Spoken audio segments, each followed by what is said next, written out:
Time now for my review of Red Dead Redemption Undead Nightmare. Now available on PlayStation 4, PlayStation 5, as well as the Nintendo Switch. And I already did a companion review of Red Dead Redemption for the PS4, PS5, Nintendo Switch. Link below in the description section. Feel free and check it out. So we're going to go over the pros, the cons, and my verdict. Once again, these two reviews are meant as companion videos connected together for obvious reasons. Okay, now time to go over the pros. Undead Nightmare is included with the main game, Red Dead Redemption, for this port. This is one of my favorite DLCs over the past 13 years. And I'm not even a zombie guy, but I absolutely love playing Undead Nightmare. As far as I can tell, props to Double 11 for the port. There are no major bugs, glitches, or game-breaking crashes, so I'm happy to report that. Another pro is Strauss Zelnick considers this to be its own game, and if you feel the same way he does, well, good news. This is perhaps one of the best zombie games made over the past 13 years. Yes, I know there's been a few others, but Undead Nightmare has something very special to it when it comes to zombie games, even if it's a bit shorter because it was technically a DLC for Red Dead Redemption. Originally, this was only available along with Red Dead Redemption on the PS3 as well as Xbox 360, Xbox One, Xbox Series. Now available to play on PS4, PS5, as well as the Nintendo Switch. Undead Nightmare has a great quote-unquote what-if story, pitting John Marston against armies of the undead, with walkers, brutes, crawlers, spitters, roaming around West Elizabeth, New Austin, as well as Nuevo Paraiso, along with zombie bears, zombie wolves, zombie coyotes, undead cougars, undead boars, and of course the zombie horses. The return of familiar faces from the Red Dead Redemption main story, and of course the map of Red Dead Redemption, now obviously repurposed for Undead Nightmare. Along with standard weapons you can acquire, you also end up getting unique weapons exclusive to Undead Nightmare. So just be on the lookout, play through the game, and you will get plenty of weapons to use against the undead in Undead Nightmare. Whatever you do, just make sure you go for the head. There's also outfits you can unlock very similar to Red Dead Redemption. You can find and break in the 4 horses of the apocalypse: war, pestilence, famine, death.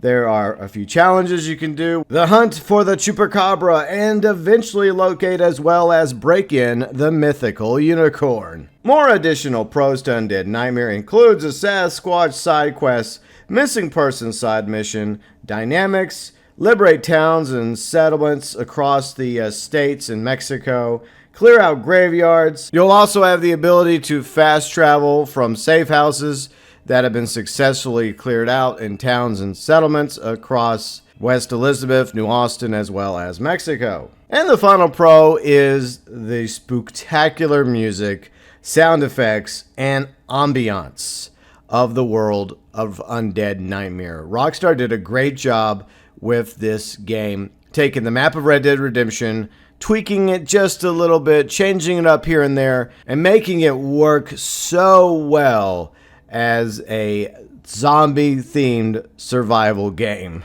Now we lurch over to the cons.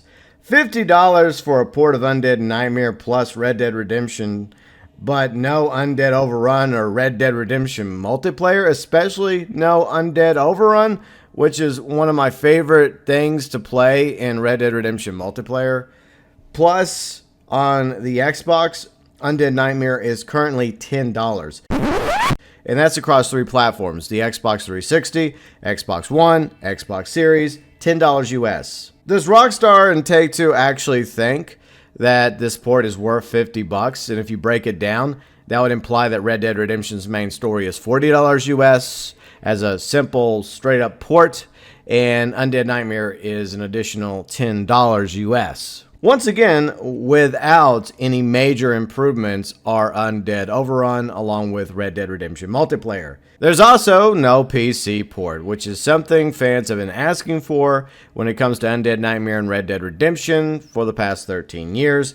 No other significant improvements like 60 FPS. We don't have that, especially on, say, the modern consoles like the Xbox Series and PS5. You think that this game could easily run at 60 FPS, especially on the PS5 and Xbox Series. As much as I enjoy clearing out these towns and settlements across the map, it does get very repetitive, especially during the main game, and it doesn't really do a good job telling you that you have to clear out this region in order to be able to get a mission to eventually go across into Mexico. I know that's a small spoiler, but throughout the game, you will see settlements once again come under attack, and you have no choice but to stop what you're doing, fast travel back to the town or settlement, and rescue them, or else you will lose that town and settlement.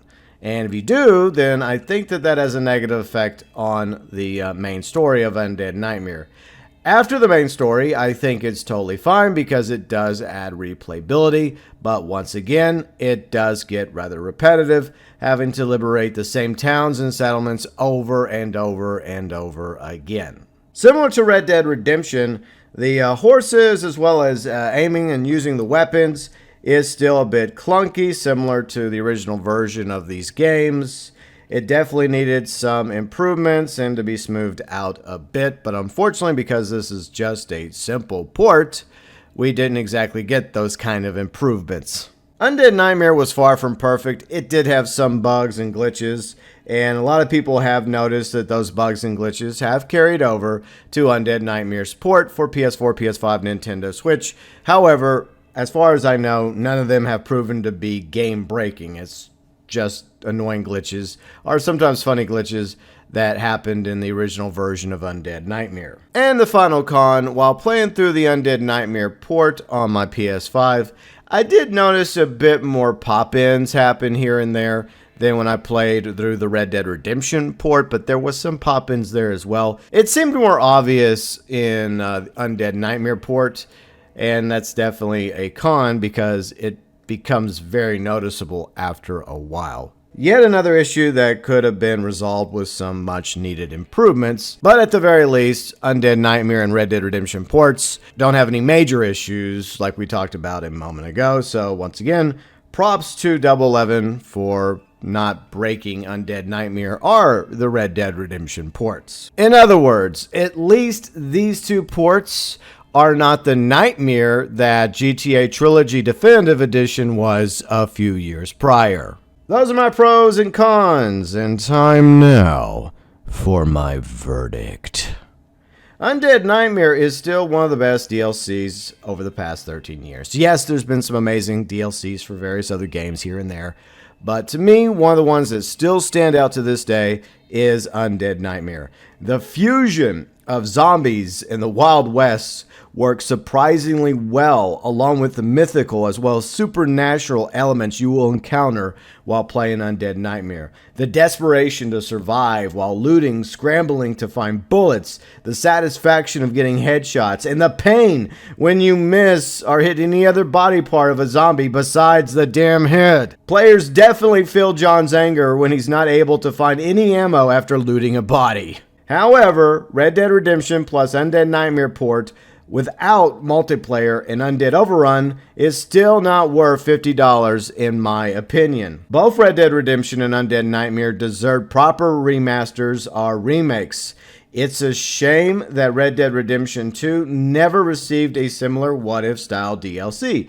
Maybe it wouldn't have been like Undead Nightmare 2, that would have just been going back to the well for Rockstar, but perhaps Cowboys versus Aliens, pitting the Vanderlyn gang versus an alien invasion of the Vive states. Because there was a lot of UFO alien stuff going on in Red Dead Redemption 2. Instead, Rockstar chose to focus on the DLCs for Red Dead Online as well as GTA Online, completely scrapping any story DLCs for their games. And speaking of Red Dead Online, which has sadly been abandoned, I feel like Red Dead Online was denied a great many things, including an Undead Nightmare, Undead Overrun type of update, with hordes of zombies roaming around the 5 states for players to take down, unique weapons from Red Dead Redemption Undead Nightmare, outfits, and the Horses of the Apocalypse for players to purchase and ride around with.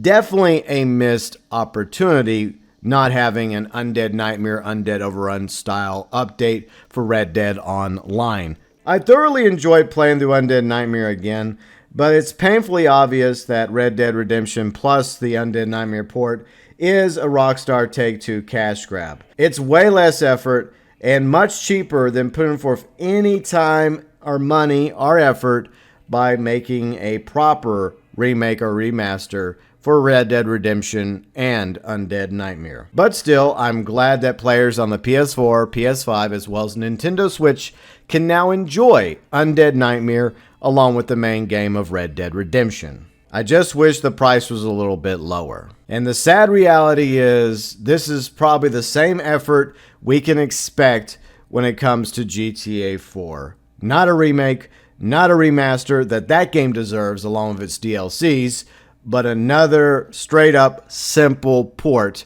for GTA 4. In other words, yet another cash grab courtesy of Rockstar and Take-Two, coming somewhere down the road, most likely. Your thoughts, views, and opinions when it comes to Undead Nightmare as well as its port, welcome, as always, below in the comments section.